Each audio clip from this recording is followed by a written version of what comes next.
Today is August the 7th, 2020, and this is part 28 of our study of end times. We've said that two things will be going on in heaven while the tribulation is going on down here on the earth. One is the judgment seat of Christ, which we studied about yesterday. The other one is the marriage of the Lamb.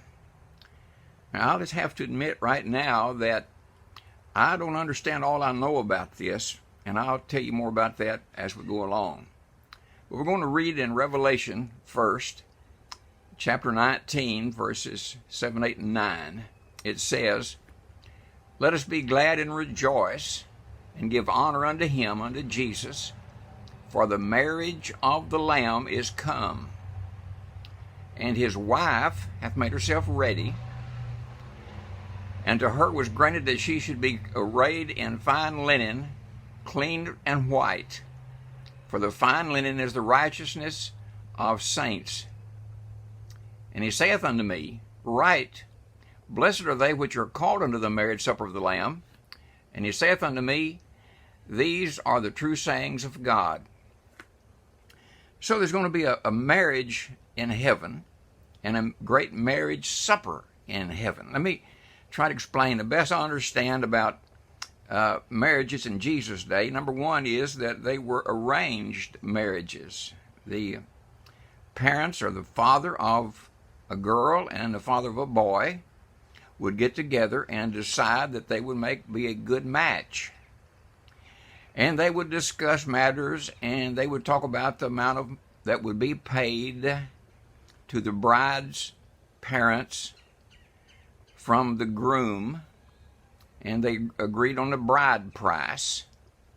And at that point, they were betrothed. That is, it was far more than just a engagement, because in order to stop this, you had to get a divorce. The only difference was they just did not come together. Now, these two may have seen very little of each other in their life. Matter of fact, some, I think, probably had never spent much time at all until the wedding took place.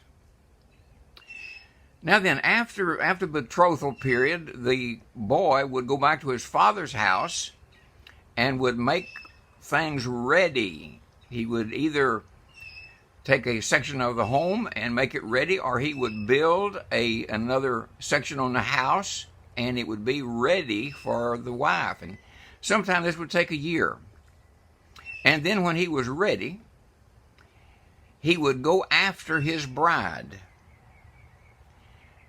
She wouldn't know exactly the hour that he was coming. So he would come and get her, and with her friends and with his friends, they would make their way from her house around with much rejoicing and joy to the father's house, where they would have a marriage feast that would often last a week or more. That first night, the couple would consummate the marriage, and then they were officially married. All right, so it says here that Jesus is going to be married. Now, what the world does that mean? Well, let's go over to the book of Ephesians, chapter 5, and verses 25, 26, and 27. It says, "Husbands, love your wives, even as Christ also loved the church." You get that? Also loved the church and gave himself for it, that he might sanctify and cleanse it with the washing of water by the word, that he might present it to himself a glorious church, not having spot or wrinkle or any such thing, but that it should be holy and without blemish. All right. So here we have in this chapter the relationship between a husband and a wife. And this is what I really don't understand, and I told you I didn't. There's a special relationship between a husband and a wife that's unlike any other in all the world. Now then, there's going to be a relationship between Jesus and his church unlike anything else. Now, we read in Revelation that there was going to be, that the church was not made up of all the saved of all ages, because the church is going to be there, his bride will be there, but there will be guests at the wedding.